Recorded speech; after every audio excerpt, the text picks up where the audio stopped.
ठीक है, देखें जरा, लास्ट टाइम हमने क्या पढ़ा था आपको, field, electric field due to uniformly charge thin spherical shell and hollow shell, है ना। और यहां से हमने पढ़ा था लास्ट टाइम कि अगर कोई भी हमारा स्फेयर होता है, जैसे कि अगर हम बात करें हमारा ये स्फेयर है ना, कैसा स्फेयर है ये, होलो स्फेयर, ठीक है। और इस होलो स्फेयर के ये सेंटर है ओ, ठीक है, और आउटसाइड पॉइंट पे, आउटसाइड डिस्टेंस पे एक पॉइंट था हमारा, पॉइंट पी, जिस पॉइंट पी के ऊपर हमने क्या निकाला था, इलेक्ट्रिक फील्ड निकाला था भैया।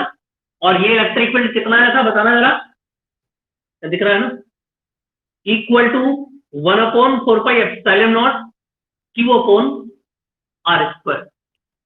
क्लियर है इतनी बात।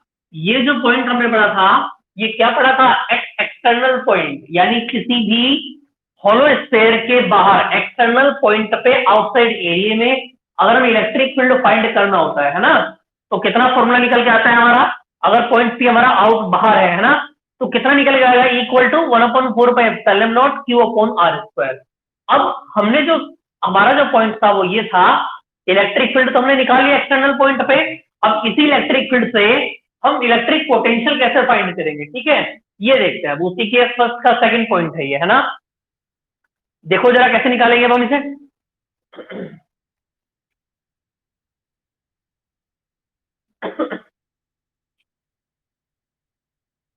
देखेंगे जरा, we know that equal to क्या होता है भैया, बताना जरा, dv/dr। याद है ना फॉर्मेशन आपको कि इक्वल टू क्या होता है, v/r, है ना। तो देखें जरा, अब यहां से हमें वैल्यू किसकी फाइंड करनी है, याद रखना, हम निकालना क्या है, हमें फाइंड करना है पोटेंशियल फाइंड करना है। क्या फाइंड करना है भैया, पोटेंशियल v की वैल्यू फाइंड करनी है, ठीक है। और v की वैल्यू फाइंड कैसे करेंगे, देखिए जरा, हमने क्या अप्लाई किया है, इक्वल टू dv/dr। और अगर यहां से क्रॉस मल्टीप्लाई करते हैं तो dv इक्वल टू कितना आएगा, e इंटू dr आएगा। अब यहां से देखेंगे, अगर हम दोनों साइड का इंटीग्रल करते हैं, है ना, dv equal to a into dr and the integral is, dv का इंटीग्रल करेंगे तो v निकल के आएगा। और e की वैल्यू देखो जरा, क्या थी हमारे पास e की वैल्यू, 1/4πε0 Q/r² इंटू dr। इतनी बात क्लियर है, शायद कम दिखाई दे रहा है ना। चलो कोई नहीं, समझते हैं बात को। v इक्वल टू जितना भी कांस्टेंट होगा सब बाहर ले लेंगे। अब क्या क्या कांस्टेंट आ जाएगा इसमें से, अब दिख रहा है, चलो ये सही है ना। चलो देखो, v इक्वल टू जो कांस्टेंट है बाहर आ जाएगा।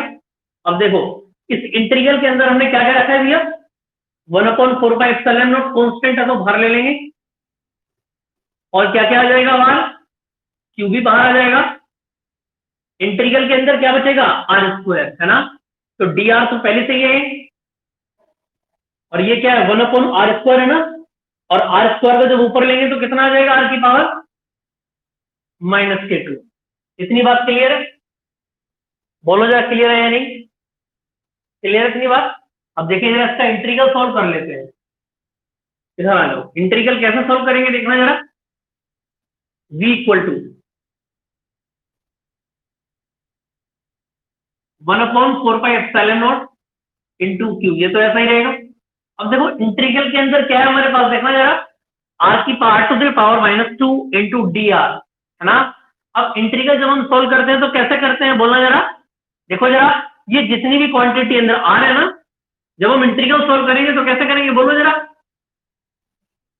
r की जितनी भी पावर होगी, जैसे यहाँ पर पावर कितनी है, -2 है ना, तो इस -2 में 1 ऐड कर देंगे और नीचे भी 1 ऐड कर देंगे। क्लियर है इतनी बात। तो यहां से क्या निकल के आएगा, बोलना जरा, v equal to 1/4πε0 q into, देखो जरा, r की पावर कितनी है ऊपर, -1, और नीचे कितना आएगा, प्लस माइनस, -2 में से 1 जाएगा तो 1 बच जाएगा माइनस का।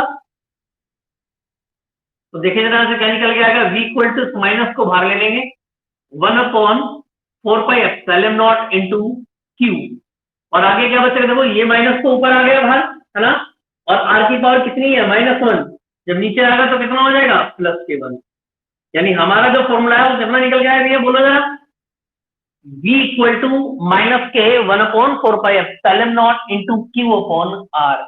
ये हमारा फॉर्मेशन होता है क्या, कि इलेक्ट्रिक फील्ड से पोटेंशियल फाइंड कैसे करेंगे। कुछ नहीं करना है, ध्यान रखना, इलेक्ट्रिक फील्ड की वैल्यू हमने पहले वाली क्लास में निकाल दी थी, ठीक है, और हमने डायरेक्ट इसके बाद अपना फॉर्मूला अप्लाई किया है कि इक्वल टू क्या होता है भैया, डीवी अपॉन डी आर। यहां से हमने क्रॉस मल्टीप्लाई करके डीवी की वैल्यू निकाली और ई का फॉर्मूला ओपन कर दिया और बोथ साइड का क्या कर दिया, इंटीग्रल कर दिया। क्या कर दिया भैया, इंटीग्रल करना पड़ेगा, है ना, क्योंकि क्या है यहाँ पे डीवी, और हमें किसकी वैल्यू चाहिए, याद रखना, हमें वैल्यू चाहिए वी की, है ना, तो डीवी में से वी बनाने के लिए क्या करना पड़ेगा, इंटीग्रल करना पड़ेगा। तो यहां से डीवी का इंटीग्रल करके वी आ जाएगा भैया, क्लियर है बात। और ई की वैल्यू पुट करने के बाद में जितनी भी कांस्टेंट क्वांटिटी है वो सब बाहर ले लेंगे, है ना। आपको पता ही है कैसे पता लगेगा कि कांस्टेंट कौन सी है कौन सी नहीं है, कौन बताएगा, ये आखिर में जो डी के साथ में क्वांटिटी है, देखो जरा यहाँ पर क्या है, आखिर में डी आर है ना, अरे डी आर है ना, अब देखो जरा, आर से रिलेटेड जितनी भी क्वांटिटी होगी वो सब अंदर रहेंगी, बाकी सबको constant in form of constant हम बाहर निकाल देंगे, ठीक है भैया। अब देखो जरा आर इसके आर की पावर कितनी है, -2, जब इंटीग्रल ओपन करेंगे तो इंटीग्रल का फॉर्मूला क्या होता है, एक्स की पावर एन का, याद है ना आपको, इस फॉर्मूले को भी याद रखना आप कि अगर एक्स की पावर एन होती है तो एन जो पावर होती है इंटीग्रल के बाद में एक ऊपर ऐड कर देंगे, नीचे ऐड कर देंगे, ठीक है। तो यहाँ से माइनस निकल गया, बाहर चला गया, और ऊपर कितना है, -1, इसे नीचे ले गए, तो v इक्वल टू कितना आ गया, -k 1/4πε0 क्यू अपॉन आर, ठीक है। ये कब आया, याद रखना, जब किसी होलो चार्ज स्फेरिकल शेप के, ठीक है ना, आउटसाइड पॉइंट पर, आउटसाइड पॉइंट यहां भी हो सकता है, यहां भी हो सकता है, यहां भी हो सकता है, यहां भी हो सकता है, यहां भी और यहां भी। आउटसाइड पॉइंट का मतलब ये है एक्सटर्नल पॉइंट कहीं पर भी हो सकता है स्फेयर के अंदर, ठीक है। याद रखना ये होलो है, अंदर से खाली है मतलब, और जैसा आपने देखा होगा बैलून होता है ना, बैलून में जब हम हवा भर देते हैं तो क्या होता है, मान लीजिए पूरा का पूरा बैलून है ना, बाहर से कैसा रहेगा, सरफेस रहेगा सॉलिड, लेकिन जब अंदर हाथ डालेंगे तो अंदर से कैसा रहेगा, सारा का सारा खाली रहेगा, ठीक है। तो जो चार्ज होता है होलो स्फेरिकल शेल में केवल बाहर की लेयर पे होता है, उसके अंदर कोई चार्ज नहीं होता है, ठीक है। अभी पढ़ेंगे हम इंटरनल वाले केस में, ठीक है। ये देखो जरा इतना क्लियर है एक बार, अभी बता रहा हूँ, अगला पॉइंट तो वही आने वाला है, अगला पॉइंट तो वही आने वाला है, ठीक है। इससे पहले से देखो जरा, अगला पॉइंट तो वही आएगा, उसे क्लियर करेंगे, है ना, कि कैसा कैसा होता है। इसके ध्यान रखना, आपको नोट्स बनाने हैं, इसके पीडीएफ मत निकलवाना, पीडीएफ आपको केवल न्यूमेरिकल की निकलवानी है, ठीक है ना, क्योंकि जब हम क्वेश्चन सोल्व करेंगे तो हमारे सामने क्वेश्चन होने चाहिए, समझ में आ रही है ना बात। इसमें आपको पीडीएफ नहीं निकलवानी, हालांकि मैं इसकी पीडीएफ डाल दूंगा, वहां से आपको कॉपी में अपने आप नोट्स बनाने हैं अपने, ठीक है। पहले आपको देख के लिखना है, उसके बाद फिर रफ कॉपी पे क्लास के बाद में जब आप रिवीजन करेंगे घर पे तो एक एक क्वेश्चन को बहुत ध्यान से पढ़ना है, समझ में आ रही है बात। जितना भी काम मैं डेली कराऊं वो डेली आपको एक डेरिवेशन कम से कम 3 बार करना है, सुबह दोपहर और शाम को, ठीक है। अगली क्लास होने से पहले पिछली क्लास का सारा आपको याद होना चाहिए, समझ में आई बात, तभी फायदा पड़ेगा क्लास का। देखिए जरा इसका नेक्स्ट पॉइंट देखेंगे, इसका हेडिंग लगाएंगे आप, इसी क्वेश्चन के अंदर चल रहे हैं फिलहाल, electric field and potential due to a uniformly charge in spherical shape, ठीक है। और इसका सेकंड पार्ट कैसे बनता है देखो जरा,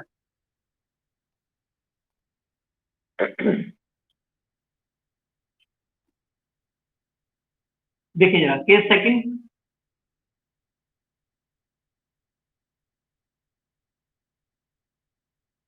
अब देखो, अब हमारा जो पॉइंट सी होता है वो कहां रहना है, इधर क्लियर है ना, चलो यहाँ आ जाते हैं।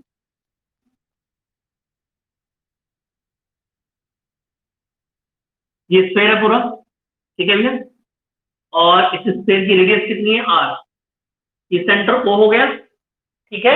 देखो इससे पहले फर्स्ट केस में हमने क्या किया था, एक्सटर्नल पॉइंट पे निकाला था, अब हम इसकी सर्कमफ्रेंसेस के ऊपर निकालेंगे, है ना, यानी पूरी की पूरी सर्कमफ्रेंस पे कहीं पर भी एक पार्टिकल ले लेते हैं मेरा, मान लीजिए यहां ले लेते हैं हम, और इस पॉइंट को मैं क्या कहता हूं भैया, point P, that is point P and the distance from the centre small R. So we can say that small r equal to capital R. Yes or no? देखिए जरा, अब देखो जिस पॉइंट पर मुझे इलेक्ट्रिक फील्ड फाइंड करना है, वो इलेक्ट्रिक फील्ड कहाँ है, वो पॉइंट कहाँ है, सॉरी, जिस पॉइंट पर हमें इलेक्ट्रिक फील्ड निकालना है किसके ऊपर है, सर्कमफ्रेंस के ऊपर ही है. तो इसका मतलब ये है कैपिटल आर और स्मॉल आर दोनों कहते हुए सेम हुए. समझ में आ रही ना बात. अब देखो जरा, छोटी छोटी बातें हैं, आप समझते रहेंगे बातों को, आराम से चीजें याद होंगी आपको, कुछ भी हार्ड नहीं है, याद रखना. बस डेली का काम करना है, डेली आपको चीजें तैयार करनी है. जिस दिन भी नई चीजें सीखते हैं वो तुरंत आपको कॉपी पे करके भी देखेंगे, आपको कभी ये सारा याद हो जाएगा पता भी नहीं है ना. अब देखें जरा, देखना जरा, अगर हम बात करते हैं, लगाते हैं, अप्लाई करते हैं बाय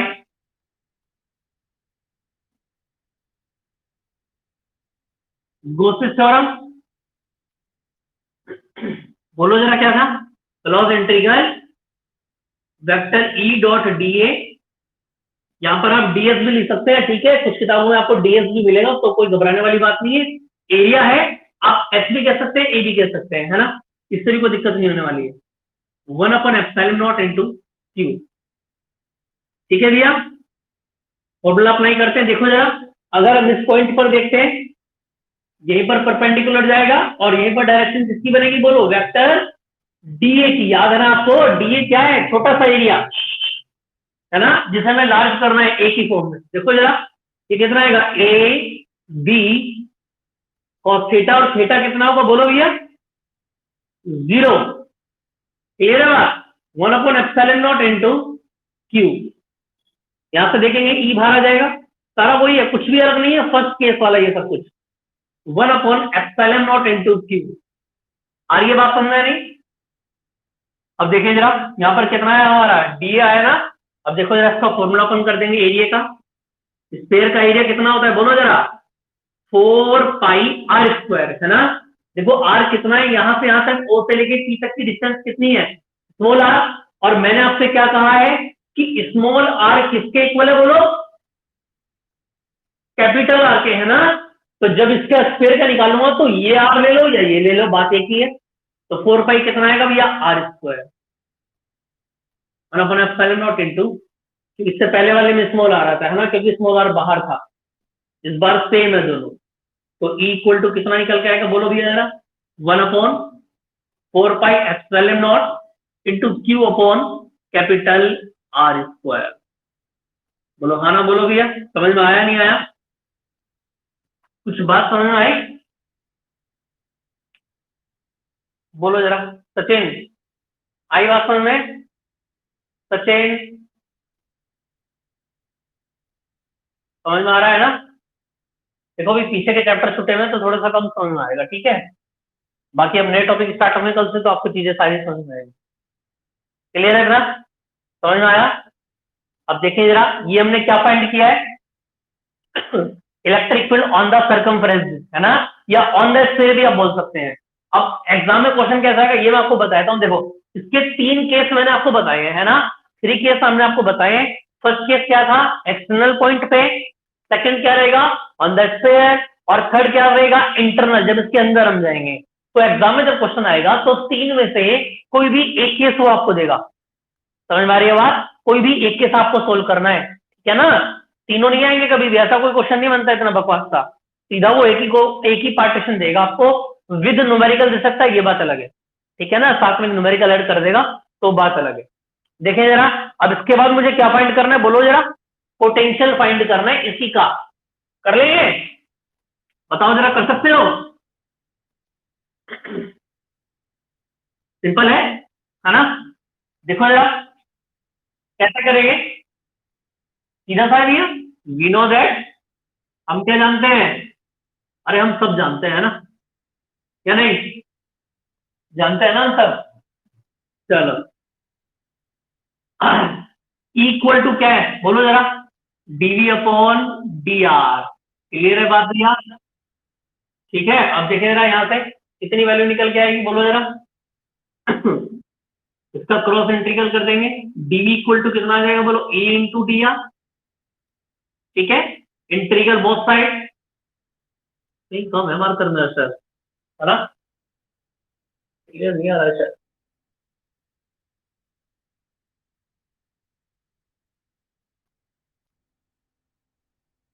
चलो इतनी बात क्लियर है, तो डीवी का इंटीग्रल करिए और देखें यहां से जरा कितना निकल के आएगा, यहां से देखो जरा कितना निकल के आएगा।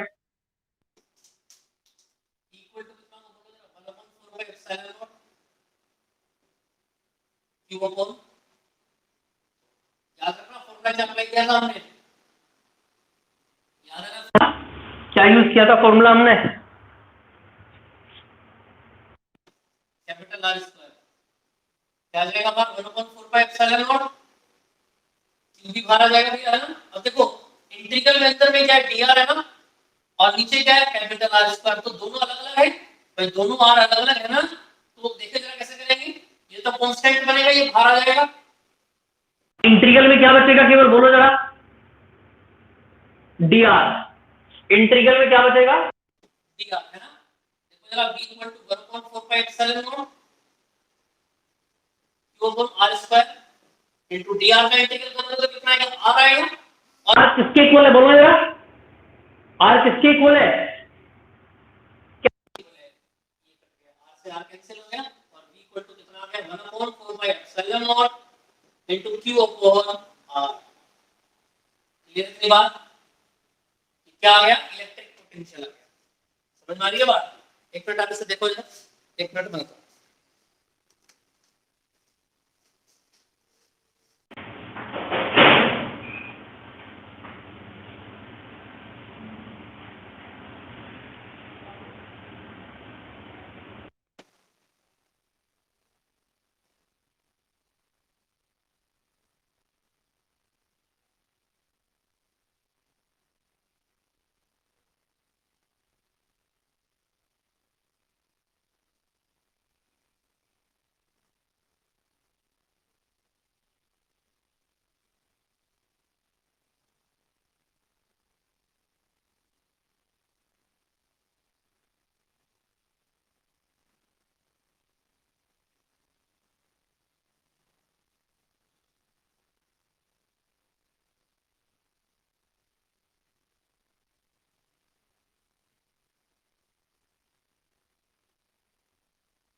हाँ जी, क्लियर हुआ?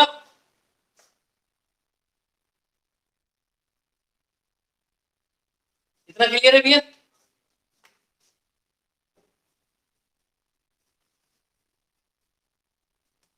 देखिए जरा, इससे आगे का देखिए, इसमें एक लास्ट केस और है, इसके बाद ये कंप्लीट हो जाएगा, ठीक है?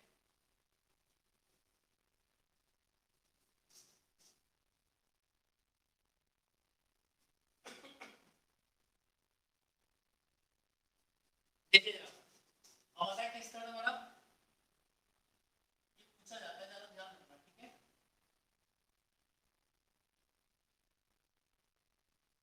ऐसा कह सकते हैं इंटरनल पॉइंट एट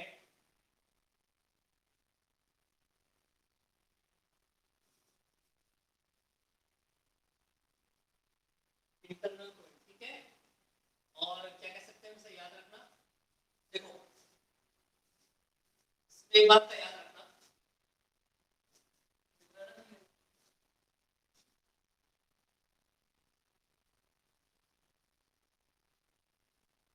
ये जो हमारा स्पेस होता है ना,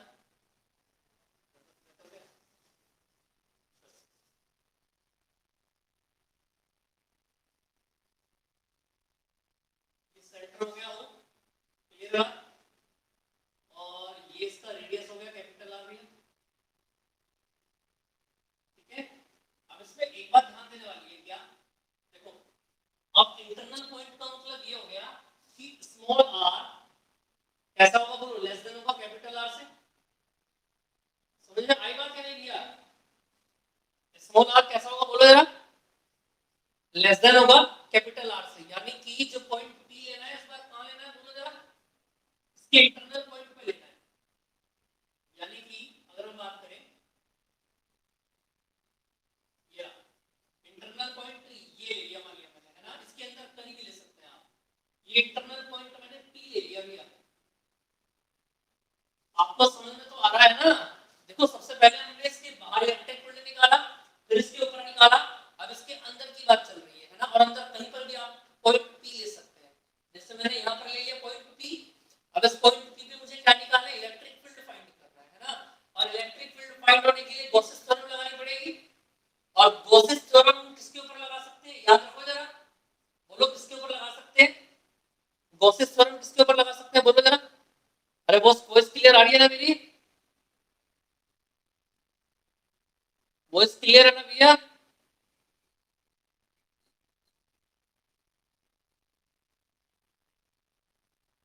अरे वॉइस क्लियर आ रही है ना?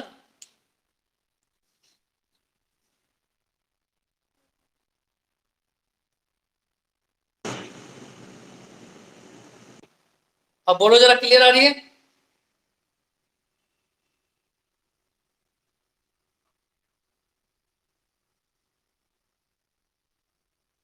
Voice clear?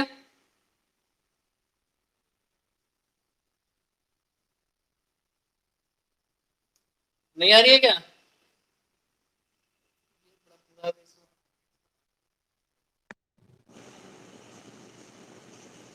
अब देखना जरा आ रही है क्या? अब बताओ अब आ रही है? अब क्लियर है?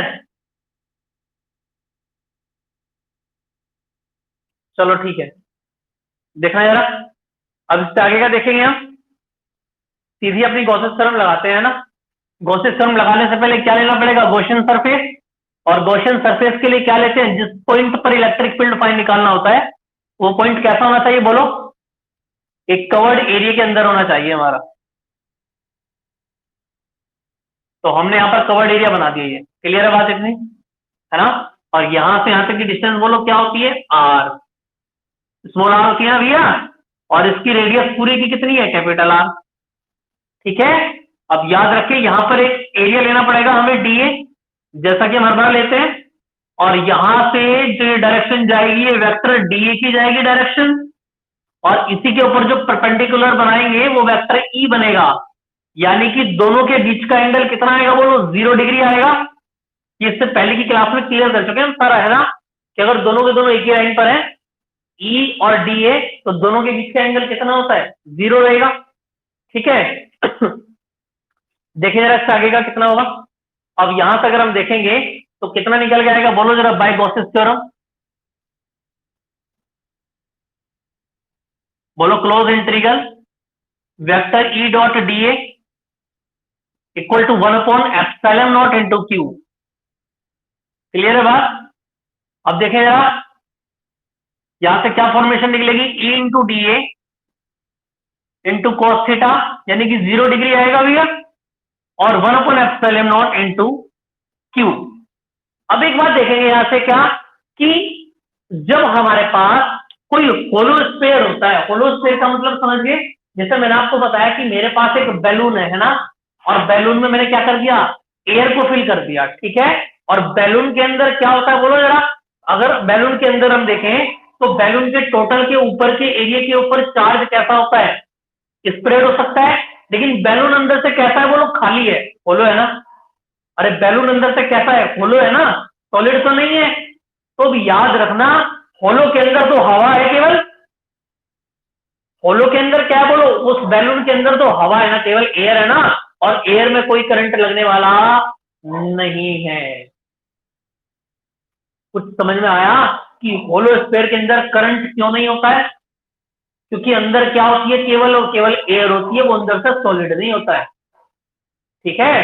तो याद रखना, अगर होलो स्फीयर है तो उसके अंदर का चार्ज कितना होता है, बोलो, क्यू कितना होता है भैया, 0 होता है। क्या होता है, 0। ये याद रखना, Q equal to 0 in hollow thin sphere, ठीक है। बस होलो और सॉलिड में ये डिफरेंस होता है, याद रखना। सॉलिड तो अंदर से सॉलिड होता है ना, उसमें तो लग जाएगा करंट एकदम, लेकिन इसके अंदर क्या है, केवल एयर है, और एयर में कोई करंट लगने वाला नहीं है। तो देखो जरा, ई बाहर आ गया, और अंदर क्या बचेगा, यहां से बोलो जरा, डीए, और डीए को डायरेक्ट में लिख सकता हूं क्या, बोलो जरा, 4πr²। हाँ जी, पहले वाले भी थे, लेकिन पहले वाले में पॉइंट पी तो बाहर था ना हमारा, समझे या नहीं? हाँ, इस बार ये अंदर है ना, एयर के अंदर है ना, इसलिए तो बात, यदि इसके ऊपर कोई चार्ज नहीं है, ये जो हमने गॉसियन सरफेस बनाया है ना अपना, इसके ऊपर कोई चार्ज नहीं होगा, क्योंकि ये अंदर है। क्लियर है बात? अगर ये बाहर होता है, इसके ऊपर होता तो चार्ज होता है इसके ऊपर, है ना। अब देखो जरा, इधर तो सारा 0 हो गया, और जब इस सारे को इधर भेजेंगे तो टोटल ई कितना हो जाएगा, बोलो जरा, 0। यानी यहां से क्या बात प्रूफ हो गई हमारी, हमारी बात ये प्रूफ हो गई कि electric field in a uniformly charge thin sphere shape will be internal at internal point, है ना, विल बी 0। यानी किसी भी होलो स्फीयर के अंदर इलेक्ट्रिक फील्ड कितना होता है, 0 होता है। कोई पूछे क्यों होता है, तो आप क्या बताएंगे कि होलो स्फेरिकल शेल के अंदर चार्ज कैसा होता है, 0 होता है, और चार्ज 0 होने की वजह से, due to Q equal to 0, the electric field inside the hollow spherical shell will be 0। Charge 0 होता है होलो स्फीयर के अंदर, इसलिए इलेक्ट्रिक फील्ड भी कितना हो जाता है, 0 हो जाता है। अब यहां से आगे की बात आती है कि अगर इलेक्ट्रिक फील्ड 0 है तो पोटेंशियल कितना होगा, या आप डायरेक्ट भी बता सकते हैं, क्योंकि पोटेंशियल का डायरेक्ट फॉर्मूला हमें याद होता है।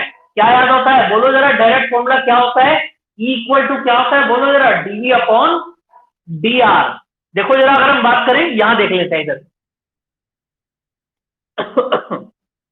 चीजें याद करेंगे, लिखेंगे बार बार, तभी याद होंगी, है ना जी। डीवी अपॉन डी आर, ठीक है। अब देखना जरा, इधर आ जाओ, क्या दिख रहा है,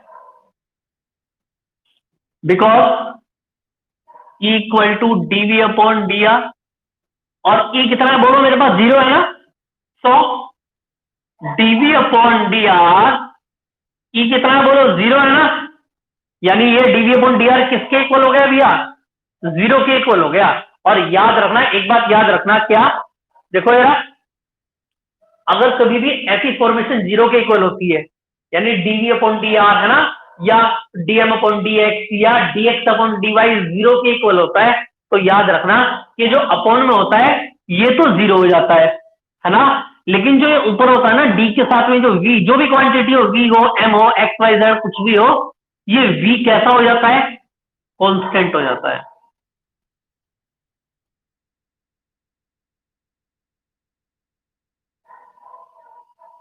एक बार फिर सुने दोबारा जरा, मैंने क्या कहा आपसे अगर कभी भी हमारे पास ऐसा होता है कि dv upon dr equal to 0, है ना, कोई भी फ्रिक्शन इस तरीके से अगर 0 के इक्वल होती है तो ध्यान रखना है जो नफोन में होता है ये तो 0 कहलाया जाता है, लेकिन ऊपर वाली जो क्वांटिटी होती है वो कभी भी 0 नहीं होती है। समझ में आ रही है बात आपको?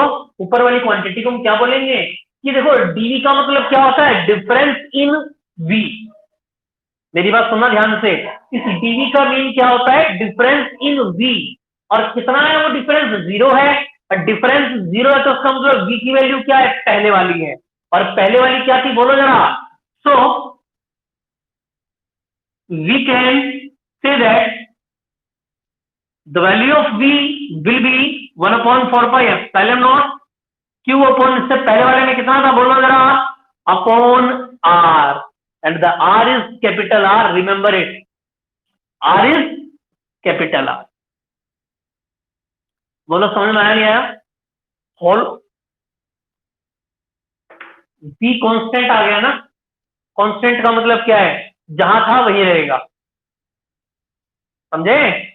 कांस्टेंट का मतलब क्या होता है कि कोई चेंज नहीं हुआ, जो पहले था इससे पहले वाले केस में जो वैल्यू थी वही अब रहेगी, कोई डिफरेंस नहीं हुआ। हाँ हाँ हाँ हाँ, पोटेंशियल सेम होता है, याद रखना। सेकंड और थर्ड केस में पोटेंशियल हमेशा सेम होता है। होलोस्फीयर के अंदर याद रखना, ये होलोस्फीयर की बात चल रही है, उल्टा मत करने रहता है ना, ये होलोस्फीयर के बारे में बातें चल रही है सारी।